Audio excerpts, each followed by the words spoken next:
In today's video, we are going to discuss how to do a mini cut for women over 40 specifically. And obviously, everything I preach and teach is for more of a balanced approach, chipping away at your goals little by little. However, many people I work with throughout the last 24 years have come to a point where they have an event, whether it's a vacation, it's a wedding, they want to look just amazing at, you want to feel as good in your skin as possible, and you might be willing to go a little bit more extreme with your approach for a little while. So because of that, I wanted to put together a document you can refer back to, which you can see on my screen here. And I'm going to keep looking back and forth, so don't think I'm looking away from you, but I want to really dive into the protocol for this to do it in the best way that's not going to destroy your metabolism. That is exactly what the problem has been from the beginning for so many women, is that they have something coming up, or maybe they don't, but they really want to get to point B from point A in the fastest amount of time, regardless of what that means for them, how hungry they're going to be, how tired they're going to be, how little they enjoy their food. And so that's only going to be able to be handled for so long before your body just says, the heck with it, we're going to just do what we did before. So every time you extremely diet, you're going to slow down your metabolism just a little bit if you're going extremely low with your calories and your carbs. So we definitely don't want to put your body in a place where you've worked so hard to get to where you're at. And then because of doing this mini cut, now you're back to the very beginning from where you once were. So this protocol is going to teach you how to do it in the best of ways. So the goal here, of course, is not starving yourself. It's not overtraining. It's not cutting carbs to absolutely nothing. It's not doing all the detoxes, which, by the way, I would never have you do any detox. It's just not my jam. That's not what I feel is going to be the best. And a little side note, if you did go on a vacation, or maybe you've had a couple weeks of just feeling like you have not followed what you should be following and you need a detox, or you feel you do, the best thing you can do is do a 24-hour fast. Now, you don't want to go from, not doing anything more than an 8-hour fast to 24. So you can progress up to that. Maybe do a 12-hour fast. The next day, do a 16-hour fast. And then you do a 24-hour fast when you feel ready. But that's going to cleanse your gut. That's going to do everything that what you really need from a detox without putting chemicals in your body and creating more of an issue. So the goal with this mini cut is reducing inflammation, improving your insulin sensitivity, which means you're going to have blood sugar more regulated. You're tightening your digestion, you're lowering your water retention, which initially in most programs, the initial drop is water weight. So, we want to make sure we're cutting that down, increasing nutrient quality, creating a controlled calorie deficit, and preserving lean muscle mass, of course, because that is what's going to help us maintain that calorie burn more effectively, even when we're at rest. Avoiding metabolic crash afterwards. That's a huge thing. It's at the bottom of the list. It should be at the top of the list because we do not want to destroy our metabolism. So you need to have this mini cut tackled with finesse. So this is going to ideally be no less than 4 weeks. It's going to be no more than 6 weeks. I mean, you can make it more, I should say. But for a lot of people, they'll message me and they'll say, in a month, I've got this something, or in 2 months, I've got this something. So of course, the longer we have, the less extreme we need to go, which is going to be even better.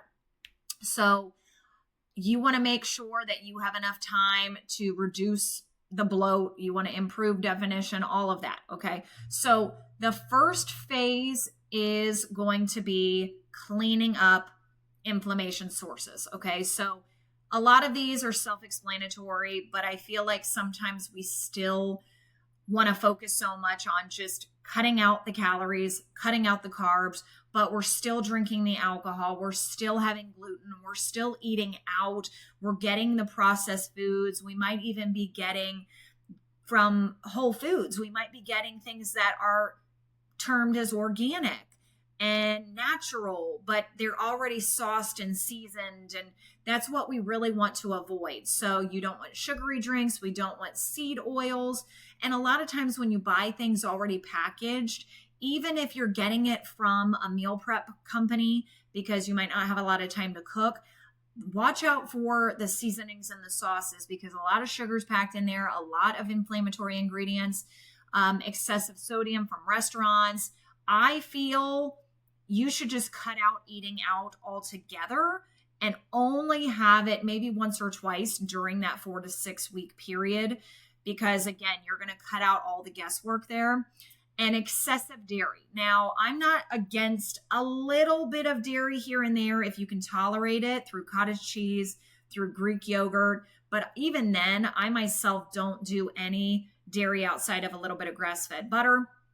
I do cottage cheese very rarely. I do it in my biscuits, which you all should have probably had that recipe by now. And then I do it sometimes in sweet treats, but it's very minimal.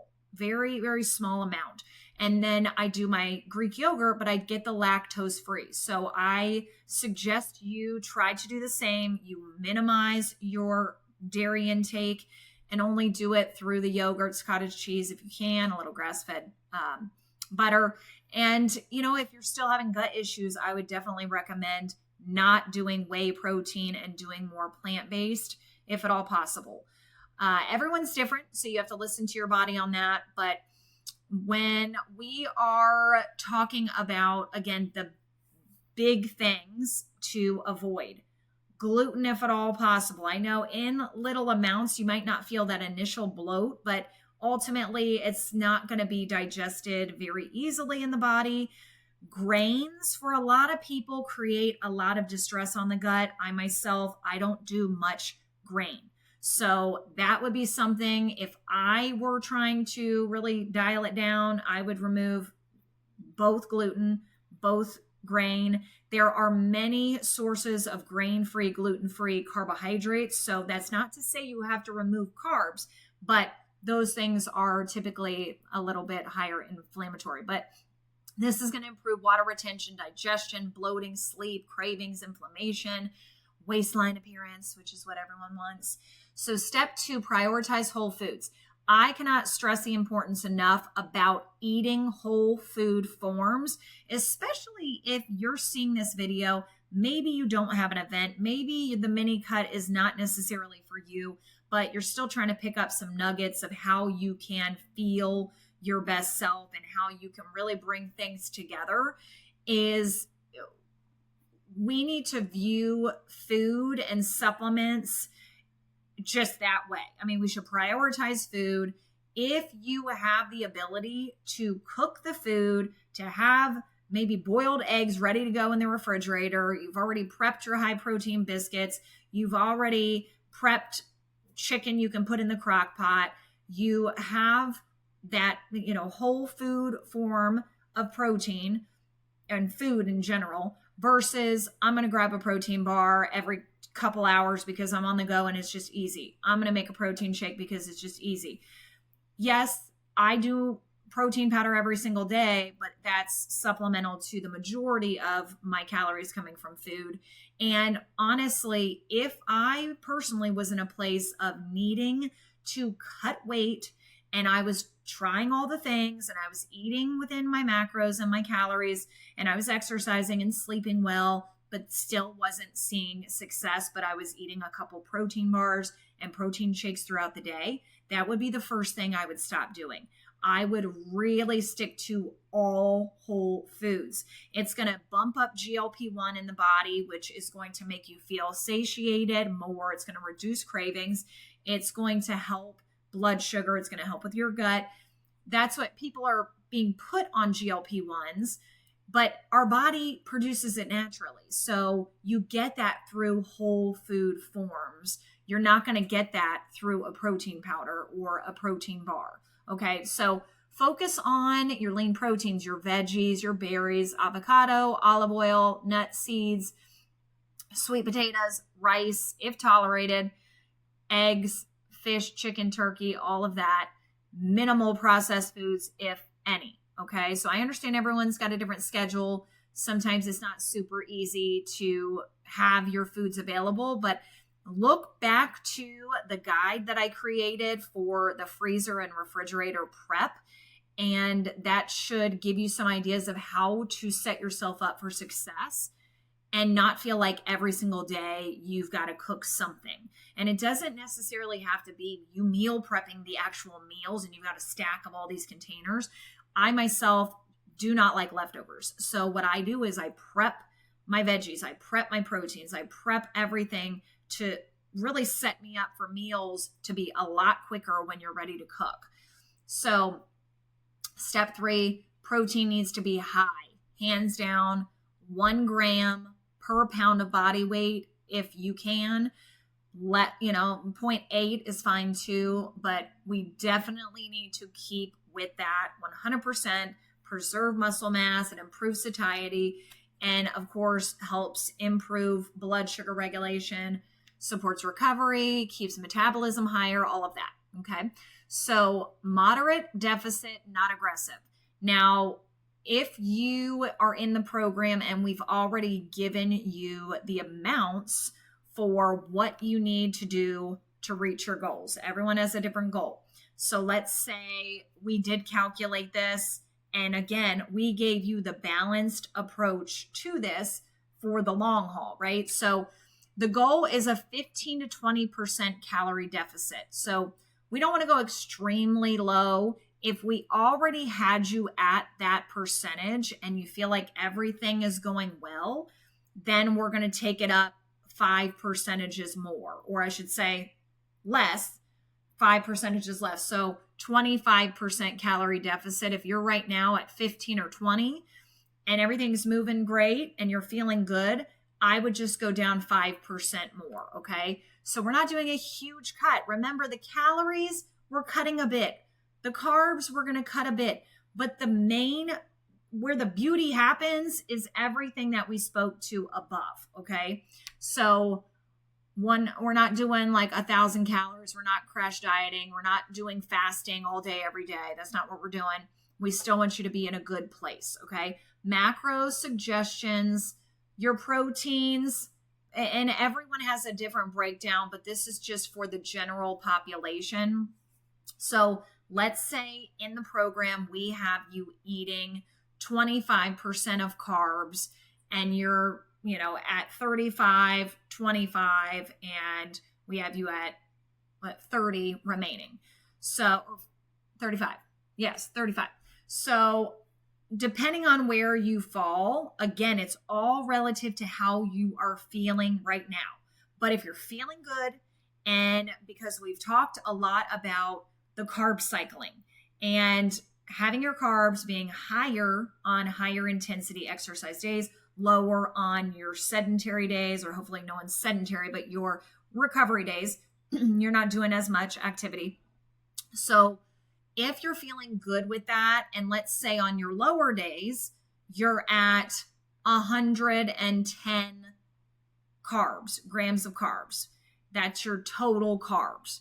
We're just saying this for the sake of understanding how to adjust. So if 110 total carbs is your lowest day and you're feeling pretty good and you're like, well, it's not too bad, then I would cut that down to probably 70, in my opinion.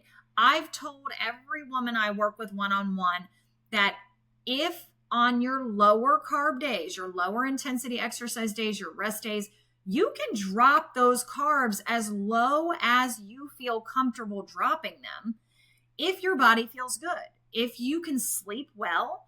But if you have done that drop in the carbs and calories, let's say, but especially the carbs, and you feel like your sleep has been negatively impacted, your hormones feel like they're raging and they're all over the place, that is your indicator.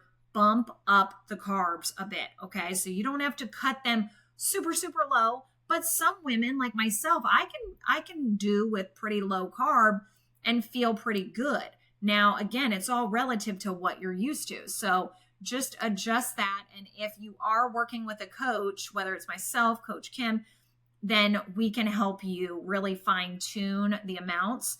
But again, no set plan on paper is going to be exactly what you should be doing, because you need to set it up to be relative to what your current plan is, how the current plan is feeling for you and working for you. So when we're taught, and of course, keep those fats up too, because that's going to be the key. And if you are wondering, should you carb cycle during this mini cut, I would keep it very simple, because you're not doing it for long enough to where if you're not fueling your body with carbs during the high intensity workouts, it's going to be super detrimental. That is something that happens over time, but I would still say you should have a little fluctuation. So use that for the days that you really want to have your fruit, you really want to have your sweet potatoes. Do that on the higher intensity days. Okay. So that fits into the next category. Carbs should be strategic. So you don't want to completely remove them, because again, we want to progress back up in a very healthy manner. So if you cut everything out and then we reintroduce it, I mean, your body is just it's going to react not so well. Same thing, the same concept of if you're doing a 24-hour fast, or let's say you've just been fasting overnight, like everyone does because you're sleeping, and you wake up in the morning and the first thing you have is sugary, higher carb, you have a Danish, you have a croissant, you have something like that, sugary cereal, your blood sugar is going to spike so much higher than what it would if you had that meal later in the day after you've already ate something about an hour or two before, because your body is basically in this steady state. So it's more susceptible to going a little haywire with the same food that wouldn't create that haywire effect later on in the day.